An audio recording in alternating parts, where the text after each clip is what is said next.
Casing the Cover is a monthly podcast where friends and library coworkers, Mary and Jen, review books, study the publishing industry, and try to unlock the secrets behind every cover. Can you judge a book by its cover? Join Mary and Jen on the case to find out. Hello and welcome to another episode of Casing the Cover, the podcast where it's like a gazillion degrees outside, so fuck books, we're watching a movie. I am Mary, and with me as always is my co-host Jen. Hi, Jen. Hello, Maddie. We're doing this in person today. We're looking at each other's faces. This is weird. Which means that it's going to be harder to edit this, so sorry. Also, if you hear ambient fan noise in the background, I don't care. It's like 1,000 degrees today. I'm barely wearing any clothes. It's too hot. So, Jen. Oh my gosh. Yes, it was much better to hide out in a movie theater and be nice and cold. We saw this movie 2 months ago. 2 months ago. 2 months ago. And then we took last month off because I was having a mental breakdown. For those of you who don't go to your local library, it's summer reading season, which is the busiest season of the year for libraries. This is our, what retail nightmare is and Black Friday. Yeah, it's Black Friday for libraries. Yes. So I've been losing my mind last month. And now I'm gonna maybe be okay. We've kind of hit the peak of it. Well, there's nothing else to plan now. Correct. Everything's just gonna happen or not. Correct. So I'm not losing my mind as much. So a couple months ago, this movie was coming out, and I was like, Jen, we need to go see this for the podcast. And then we dragged our friend Deb and her husband and your husband. And I took our friend Gracia as my date because my husband had already seen it. We went and saw The Lost City, which is, would you describe it as? Oh, it's Romancing the Stone. Right. So okay, I realized that maybe half of our people have not seen Romancing the Stone. I know. Romancing the Stone was a movie that came out, I want to say, in the mid to late 80s, maybe early 90s. And it was about an author and I think it was her husband, though. And they went on these adventures, and there were two. There was Jewel of the Nile and Romancing the Stone. And I'm concerned because I think that Lost City is going to turn into those movies 2.0. I could see it getting a sequel. It did really well. A lot of people really liked it. So The Lost City is, I'll give a little summary for it. In fact, I'm going to steal the one off of IMDb because I'm lazy. Reclusive author Loretta Sage writes about exotic places in her popular adventure novels that feature a handsome cover model named Alan. While on tour promoting her new book with Alan, Loretta gets kidnapped by an eccentric billionaire who hopes she can lead him to an ancient city's lost treasure from her latest story. Determined to prove he can be a hero in real life and not just on the pages of her books, Alan sets off to rescue her. Loretta is played by Sandra Bullock because she took a break from doing rom-coms to try to get an Oscar. She got it. Now she's back to rom-coms, which honestly is her element. It's where she belongs. Channing Tatum, who honestly, this is also his element. It's also where he belongs. He's tried too many times to be like the serious, like, sad boy hero in a lot of movies, and this works so much better for him. And the villain is Daniel Radcliffe. And frankly, it's also where he belongs because Daniel Radcliffe playing a little maniac is my favorite Daniel Radcliffe. Actually, I just like Daniel Radcliffe and everything. But being a little maniac, He's also great in Miracle Workers, where he's always like the straight man, and he's always like the confused little darling while the world is in chaos around him. He's also perfect in those. Daniel Radcliffe, just perfect. Comedy is his element. He tried to be dramatic Harry Potter. No. We all gotta break in somewhere. It's a precious little boy. Who's older than me. I saw the trailer for this movie. I saw a woman in her cover model, and I was like, if there were ever a movie for this podcast, she is it. This is the movie for our podcast. And it really does kind of check all the boxes for what we think of as these cover model types. But from like 20, 30 years ago? Yeah, but He's definitely Fabio. He's definitely Fabio. He's supposed to be Fabio, which is kind of an outdated approach to cover models. Not really, because we'll talk about that. It feels dated. It does, but it also feels like it's hitting a certain demographic. And that movie was meant for the Fabio demographic. Well, because if you compare like that, because I think we've talked about this in a podcast previously, like Fabio's rise to fame, and I think he was biggest like in the 80s and 90s. And now most cover models you see these days are completely no shirt. They don't do the open shirt thing. Yeah. It's either they're completely dressed up in a fancy outfit a la Bridgerton, or they are naked. There's no like, oh, you just barely see my chest and my long flowing hair. Or they're headless. Right, they're naked and headless. You just see abs.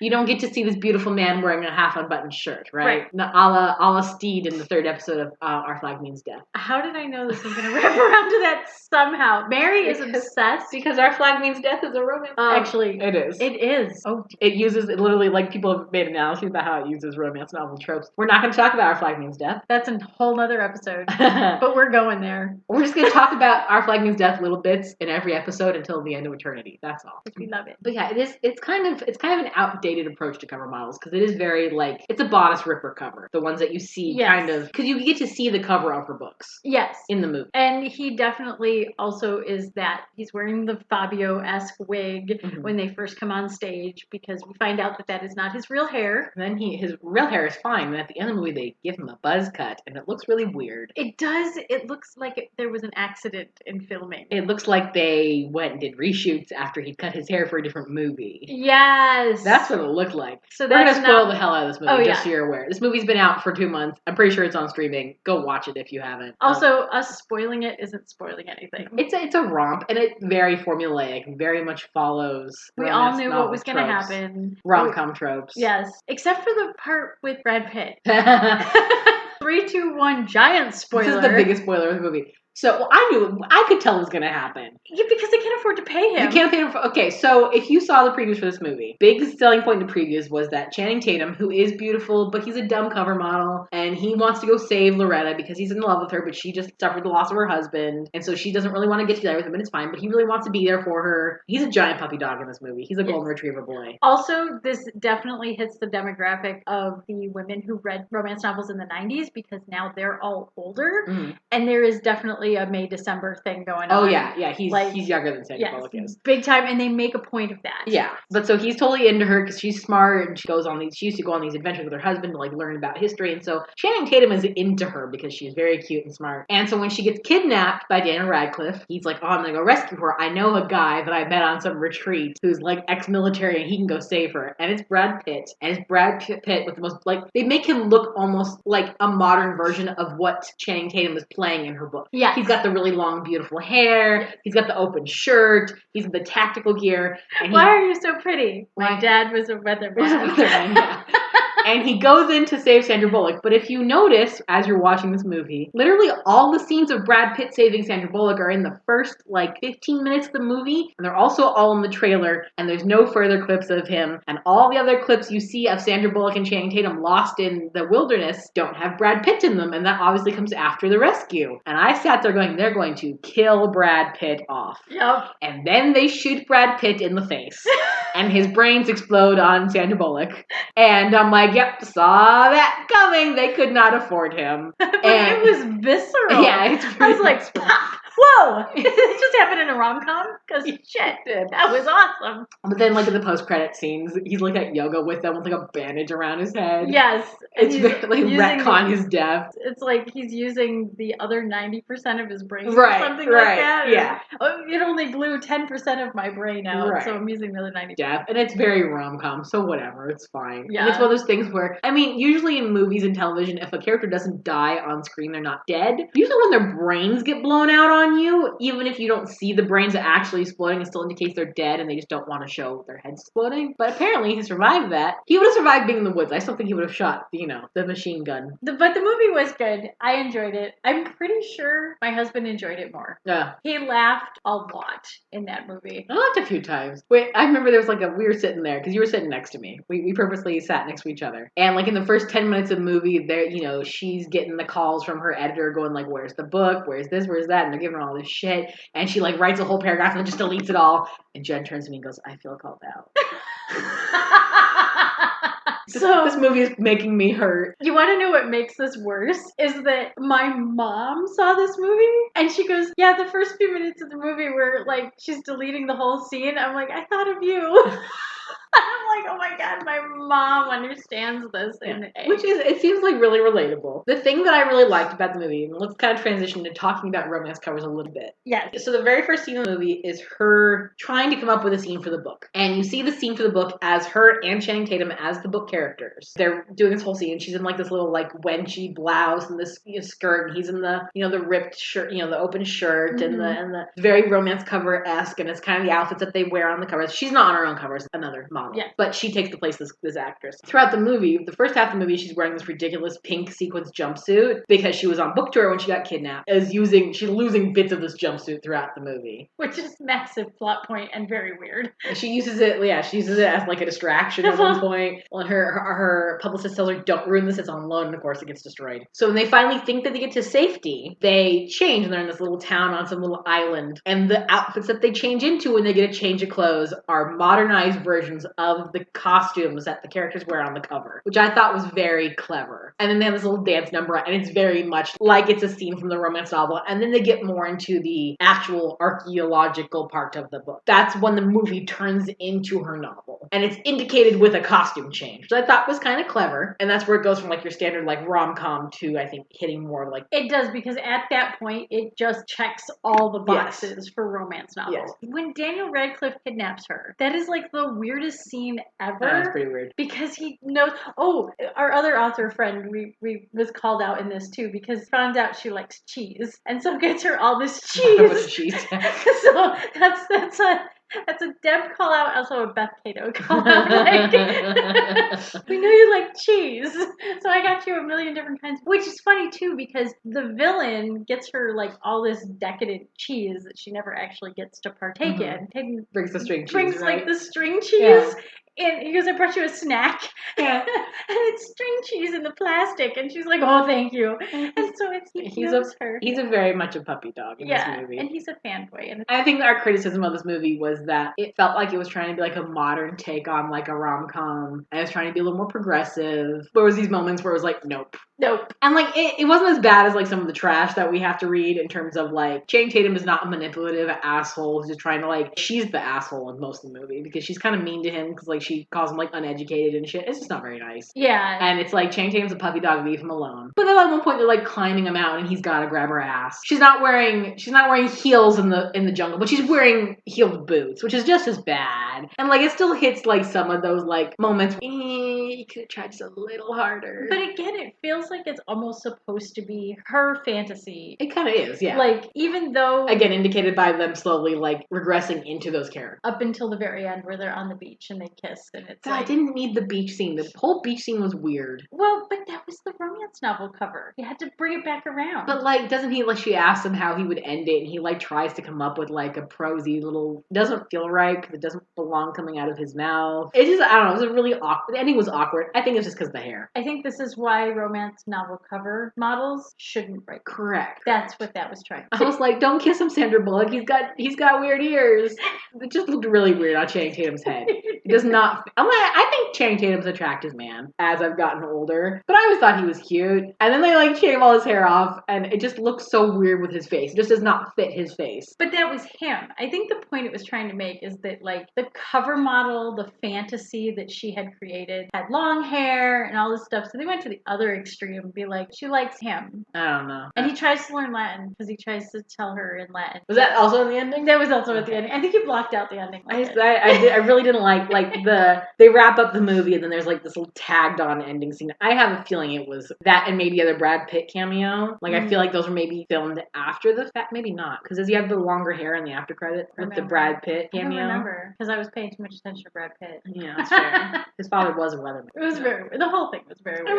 It was a cute, silly movie. We liked it. There is a part of me that kind of would like to see a sequel. I think they could totally do a sequel. I think this movie did well enough and they could do something similar where like, even if they don't have like a villain necessarily, but maybe they could make it more like a, hey, let's go on another, I'm trying to write my next book. You want to come with me? We'll do this together. It'll be kind of our first little getaway together. We're actually intentionally going out into the wilderness together and then things could go awry. It could be more of like a... You gotta have a villain. Really? I think you could do it more as like an are we there yet? Where like they're trying to get a goal and like, everything just keeps going wrong for them. Could be. But would that be a romance? Apparently I only read the romance novels where the only trope that exists is he's an asshole and you love him anyway. Apparently those are the only ones I can find. I'm sure there are others. Isn't that a Jane Austen trope too, is that the dude's an asshole? And kind of, yes. Go ahead and defend Pride and Prejudice now. Pride and Prejudice says we meet each other at the first time, we don't really like like each other. And then as they actually get to know each other, they realize that we were both just kind of, I don't know, standoffish and, we misunderstood each other kind of a thing. The 2005 film, which is my favorite version of Pride and Prejudice, they kind of sell it like Darcy is like really socially awkward, and that's kind of why he came off like that, which is a really good way to play it. Other versions of it just play it like he's a straight asshole, which I don't like. I prefer like I didn't mean to be an asshole, I just don't understand how to talk to you kind of a thing. But then I think that's kind of developed into these like enemies to lovers. But the problem with a lot of them enemies to lovers is that there's really no reason to like the guy. That's why you were enemies to begin with. Mm-hmm. The only reason that you like him is now you decide you don't care about him being an asshole because he's sexy. I feel like this goes back into Flag Means Death, but anyway. Don't you? No, it's not the same thing. Don't you dare. Don't you? He's a beautiful, beautiful man. Ed is not an asshole. Ed is not an asshole. I'm just saying. He's just pretending. When you push people off of ships, it's probably an asshole move. Yeah, that's because we're not spoiling our Flag Means Death. No, he's reverting because he's sad. So he becomes an asshole because he's sad. Doesn't make him not an asshole. Okay, because he's a pirate. Or he's down with this is why you like these books, Maddie. But he's not an asshole to Steed. He's not abusive to Steed the whole show, just right? to his friends. Yeah. It's okay if you're abusive to your friends. Mary's face right now. I'm so glad we're doing this. I want to segue into talking beating about... up on my pirates. Leave me alone, Jen. Leave me alone. I want to segue book cover models because we've talked about Fabio, and Fabio was big, and I did not realize, and you didn't either, because we were talking about this, and you're like, there isn't any cover models that are famous anymore. I didn't think so. Apparently there is. Most cover models, at least we see, A, don't have faces, and so, B, like, they just seem like they're stock art. Yeah, well, apparently Mr. Stock Art himself, 630 covers later. These don't look like the same guy. Well, I mean, yeah, he kind of looks like the same guy. Wearing different hats in every cover. He's definitely wearing different hats. Definitely looks very buff in some of them. He doesn't have a shirt on in any of those pictures, does he? Yes, he does. He's got a t-shirt in one, he's got an open shirt in another, and no shirt. It's like a progression. Oh, okay. So the Cowboy Stole My Heart, he's wearing a t-shirt, which probably means that's like... sweet romance. It's more of a conservative romance. Blindsided, he's wearing a shirt, but it's open. So that one's a little sexier. Alpha's Keeper, that's a fucking shapeshifter. We got Lindsay McKenna is the blindsided one. We know that she does not really bodice rippers. What are you? Why is there 630 covers at least? But he did retire in 2019. He wanted to pursue other passions, which kind of makes me wonder if he wants to try to do commercials and TV. Was one of those passions writing the script for a movie called The Lost City? Because it kind of feels like he literally is the Channing Tatum character. He kind of, yeah. It is interesting because what I knew of cover models, and granted, I did kind of come of age during the time of Fabio, so like I was supposed to think Fabio was attractive. I did not. During my teenage years, I didn't really find him to be attractive, but I wasn't really into romance novels or anything like that either. What exactly about Fabio is attractive? He's muscly but got longer hair. But his face though. He doesn't really have a very attractive face. See, here's the thing, is I'm a tad younger than you. So I was not reading romance novels in the time of Fabio. I have not read romance novels till I was almost 30. My first and only exposure to Fabio was when they had him on an episode of America's Next Top Model, where one of the challenges was for the girls to pose for romance covers, and they all posed with Fabio. Which, that would have made him much older? He was much, much older. And probably past his prime. Oh, yes. He still was muscly and had the long hair, because it's Fabio and he always will. But, like, it was kind of awkward because these girls were all in, like, their 20s. Yeah. Fabio was probably in his 40s, 50s at that point. And they were all, scantily clad in all these different, they all had different scenarios for their cover. Like, you're the so-and-so who had a love child with Fabio, and you're the pirate wench. And they all had, like, different little characters, and they all posed with Fabio. And it was kind of, I don't know, it was kind of weird. I'll have to find this clip and show you. That feels very creepy. It's kind of awkward. I get where they were going with it, but yeah, Fabio is, but apparently it's because they too did not realize that there have been other cover models. They could have just gotten male models that were more similar in age and just dressed them up like Fabio, but they wanted to be a big sell. Got Fabio. What the fuck else was Fabio doing? Which, I just looked at this, he set the record originally 500 covers. Fabio? Yeah. So this new guy with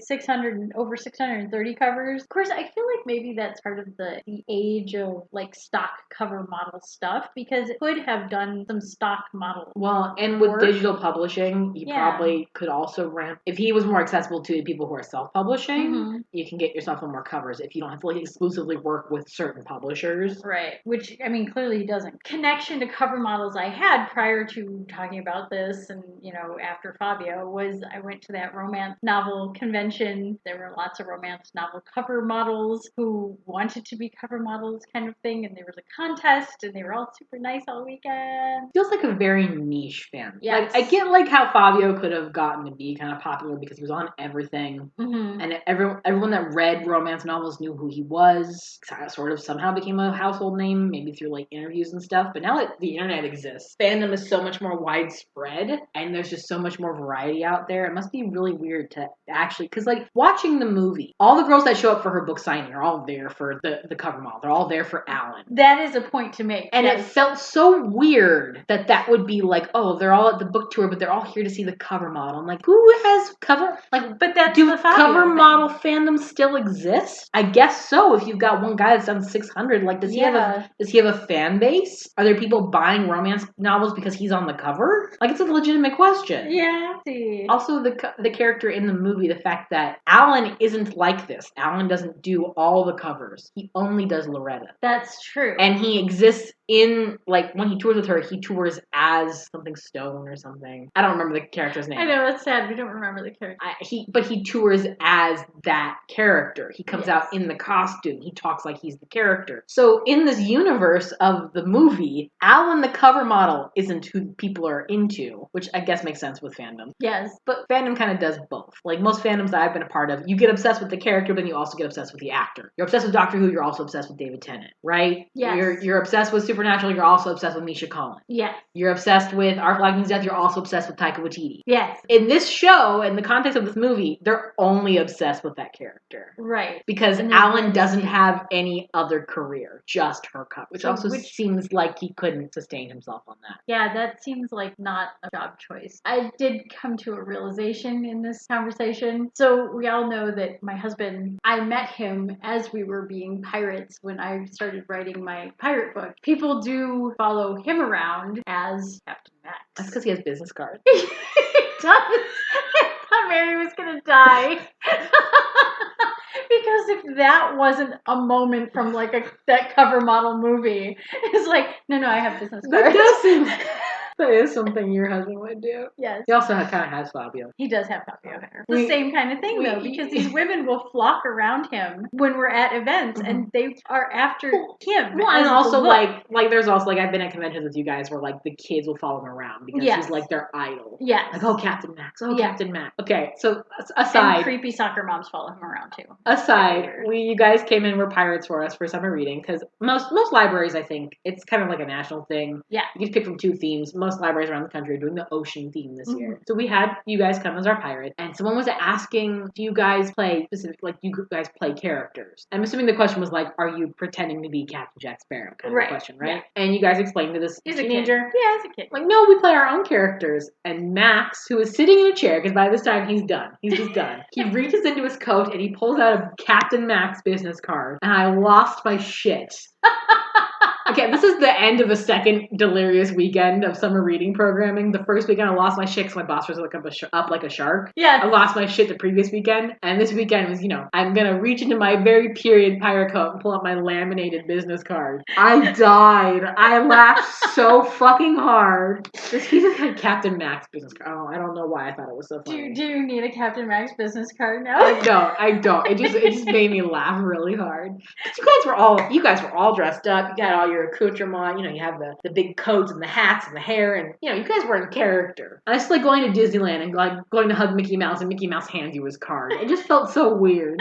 It was so odd. It made me laugh really hard. He has a tendency to do things like that, and I have to catch him where I'm like, no, we have to actually be in character for this location, and which the library is not. No, they were fine. We were having a lot of fun. The library is like whatever. People know that we're just pirates dressed up, and it's fine. But yeah, he definitely got a little too involved in handing out his business cards, which, by the way, those were old business cards, and I don't think the website exists anymore.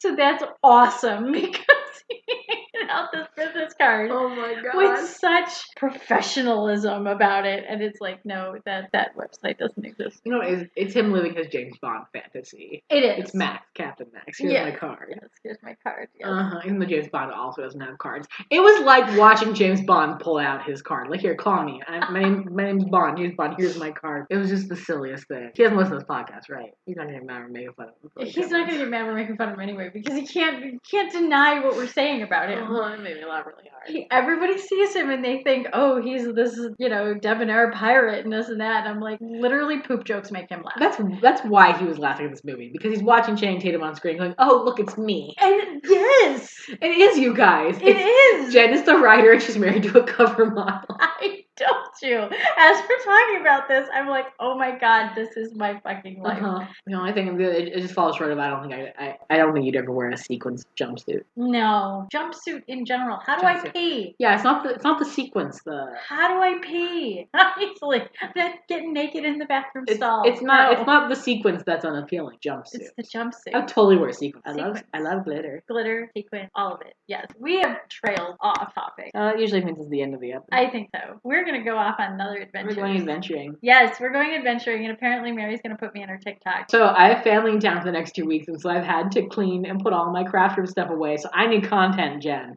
And Mary's gonna teach me how to TikTok, and she's gonna put me on her TikTok, and we're gonna go on an adventure, and it's gonna turn into just like this movie. Oh God, I hope. Which one of us is the cover model? Probably me, I guess. Mary's the cover model. I'm the writer. Don't count on me to rescue you. One of us is the lighthouse. The other is the Kraken. I think in the context of the Lost City, I'm more of like her publicist who's like making the phone calls and is like, fuck it, I'm gonna go get her. But the way she goes to get her is she just gets on a plane. With the guy with the goats. With the guy with the goats. And like she's all dressed up nice. But I like the characters, but like it felt weird to take time from the action to like go see what she was doing. That was a little weird. I guess it's so that like she didn't show up at the end and it was like a surprise that she showed up to rescue them. They like wanted to set it up. It also is very 80s, 90s movie tropes again. We're gonna do a follow-up to this and you have to realize that like the 70s and 80s is probably where my biggest gap in like film history is, because growing up watching stuff with my parents, I'd watch stuff that was a little older, like maybe to like early 80s, and then like I grew up in like the 90s, so like if we watch stuff from like all the adult films of that era, I have yet to catch up on. Like I think I finally went and saw Overboard. Oh yeah, Overboard's another one that like checks all the boxes. But like boxes. It took forever for me to go back and watch that. I think I finally saw Mr. Mom. Like I didn't see like a lot of like the rom-coms from that era. There you go. It's Arizona, folks. So we're bringing that right back around. It is hot. It is Arizona, and we're gonna go out adventuring. Yes, we are. So that's the end of this. Not in sequin jumpsuits. Not in sequin jumpsuits. We also have tons of books we've read for summer reading now. Says Jen. No. We can talk about Kindle Bella. Next I think time. That's probably it, though. Mm-hmm. Yes? Yes, that's it. Okay. All right. Until next time. Bye. Goodbye. Thank you so much for cracking another case with Mary and Jen. To learn more about Casing the Cover, follow us on Facebook and Twitter at Casing the Cover. To contact us or suggest a book, email casingthecoverpod@gmail.com. New episodes of Casing the Cover release this fourth Tuesday on YouTube, Apple Podcasts, Spotify, and Stitcher.